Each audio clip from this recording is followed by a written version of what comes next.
सभी लोगों को गुड मॉर्निंग भाई। आज जनवरी का आखिरी दिन है और शुक्र है सरकार मान गई कि सेंटर खोल दिए जाएं, वरना शुरू में हमें लग रहा था कि जैसा 2 साल से चल रहा था कि भाई भूल जाते हैं फिर बंद करके स्कूल कॉलेज यूनिवर्सिटी और ये, क्योंकि इससे कोई ज़्यादा बड़ी इनकम सरकार की है नहीं।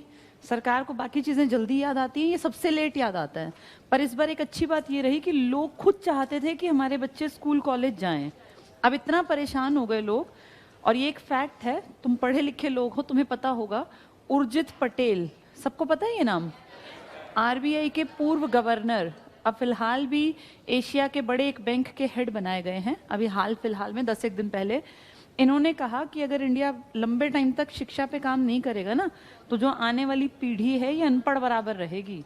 इन 3 सालों में लगभग तीसरा साल स्टार्ट हो गया। अब 2020 में पहली बार जब लॉकडाउन लगा तो ये था कि 1-2 महीने में खुल जाएगा या 10-5 दिन में, तब इतना थोड़ी था कि 3 साल निकाल देंगे।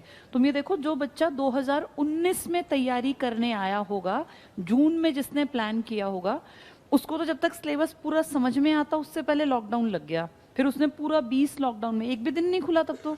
फिर 21 में कभी लॉकडाउन लगा, फिर कभी हटा, मतलब एक मजाक सा चला, कंटिन्यूटी नहीं बनी। और अब 22 में भी सरकार ने अपनी तरफ से जनवरी में ही कह दिया था कि लॉकडाउन लगेगा, जबकि सरकार ने जनवरी में खूब रैलियां की हैं हम सबके सामने और सारी गड़बड़ियां हमने देखी। सब कुछ तो ठीक चला, मार्केट भी एज इट इज चले।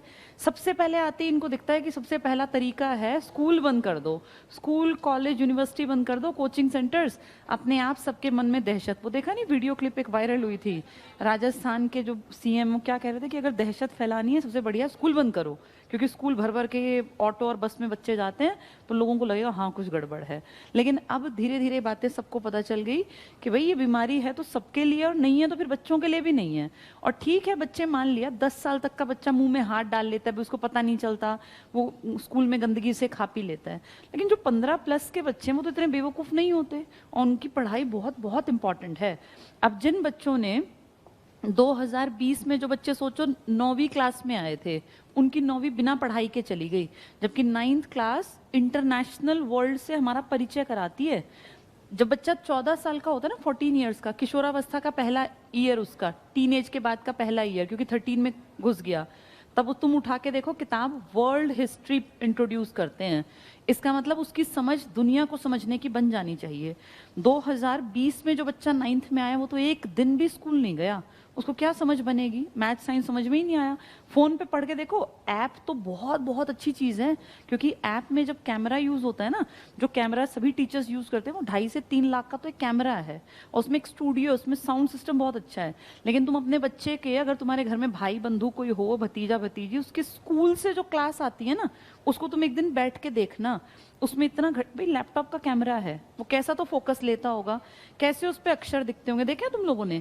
जब शुरू शुरू में एक दिन मैंने अपनी बेटी को कहा, मैं भी देखती हूँ कैसी क्लास है, इतनी ज़्यादा बोरियत और इतनी इरिटेशन हो गई मुझे खुद फील हुआ कि कैसे पढ़े कोई।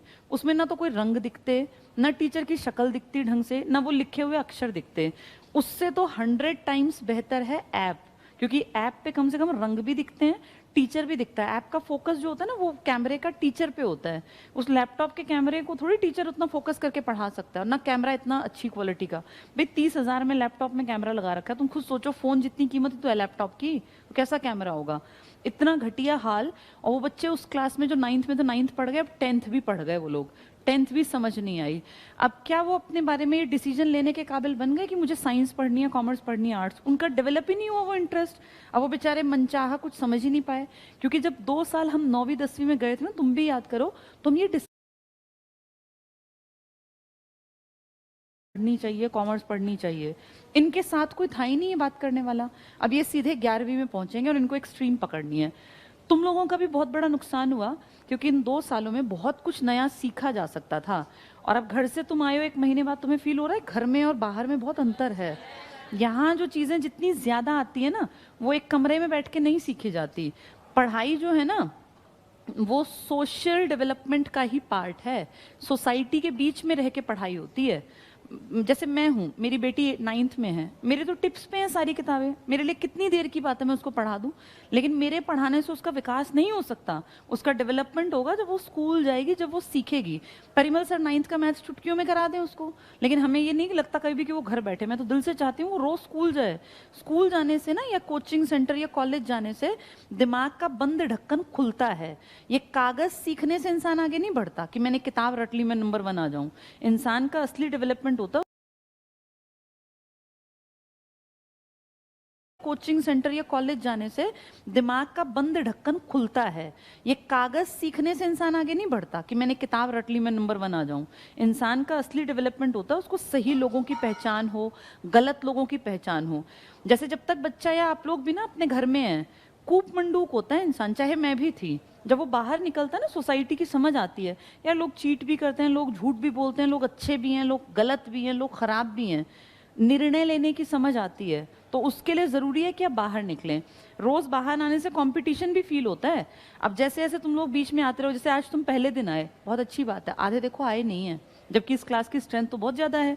अब वो कल परसों उठ के रजाई में से निकलने का मन थोड़ी करता है सुबह सुबह। फिर सोचते हैं छोड़ना यार, ऐप पे ही ना पढ़ लेंगे।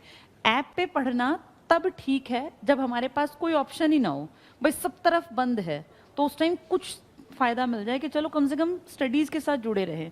लेकिन जब भी ऐसा हो ना कि कोचिंग सेंटर खुल गया या स्कूल खुल गया, अपने बच्चों को भी, जिनके बच्चे हैं, भतीजा भतीजी, बच्चे भी बहुत एक्टिंग बाज होते हैं, पता है क्या कहेंगे? नहीं हम इसी पे पढ़ लेंगे, टीचर ऑनलाइन पढ़ा रहे हैं, हम ऑनलाइन पढ़ लेंगे। अगर स्कूल खुल जाए तुरंत स्कूल भेजना। जो डेवलपमेंट स्कूल करेगा, तुम कितने इंटेलिजेंट हो तुम नहीं कर सकते। मैं ही नहीं कर सकती अपनी बेटी की, मुझे ही लगता है उसको रोज़ स्कूल जाना चाहिए। मेरा खुद का बेटा 4th क्लास में आ जाएगा अब, लेकिन वो 1st के बाद स्कूल नहीं गया, तो उसका डेवलपमेंट कैसा हुआ? बस वो खेलता रहा। मैंने उसको एक दिन भी क्लास नहीं दिलवाई ऐप इस पे, ये लैपटॉप पे या इस पे, क्योंकि मुझे ये फील हुआ कि इस पे क्लास लेने से तो उसका इंटरेस्ट और कम हो जाएगा पढ़ाई में से। इससे तो बढ़िया खेलकूद ले, खेलकूद के भी दिमाग बढ़ता है, और पढ़ाई तो फिर जब चाहेंगे तब कर ही सकते हैं। तो आप ये देखो कि अब तुम्हारे घर में भी जो बच्चे हो ना, उनको पुश करना कि जाओ स्कूल, स्कूल जाना कंपलसरी है। जितनों को बुला रहे हैं, कह रहे हैं अगले हफ्ते 6ठी से 9वीं को भी बुला लेंगे। इस हफ्ते तो अब कल से तो 10वीं 11वीं 12वीं जाएगी, 10th 11th 12th, और अब अगले हफ्ते चीज़ें ठीक चलनी हैं तो 6ठी से 9वीं। अब जो छोटे बच्चे हैं इनको तो शायद अगले ही सेशन में बुलाएंगे, मार्च में नया सेशन हो जाएगा। पर इसलिए बता रही हूँ कि तुम्हारी घरों में भी छोटे मोटे बच्चे होंगे जो बहानेबाज हो रहे होंगे, और अब पेपर आएगा तो कहेंगे नहीं हम तो ऑनलाइन ही पढ़ लेंगे। पेपर आने का मतलब है उनको अब डर लगेगा, क्योंकि साल भर नहीं पढ़े। उनको बोला नहीं, जो चाहे तेरे 50% आए, 40 आए, तू जाके लिख के आ, लिखने की स्किल तो डेवलप कर। और अभी 1 महीना है, बच्चा डर के मारे, उसको पता चला तुम भेजोगे तो पढ़ेगा, नहीं तो पढ़ेगा नहीं। ऑनलाइन कोई नहीं पढ़ा, ऑनलाइन सबने एक्टिंग की है, अपना देख देख के गूगल पे से सर्च करके आंसर चेप दिए, जो गलत है। और तुम इस काबिल हो कि इस बात को समझ सको, तो तुम्हारा जो कोई रिलेटिव बच्चा भी हो ना, उसको जबरदस्ती कहना कि स्कूल जाना जरूरी है, ताकि उनकी बुद्धि का विकास हो।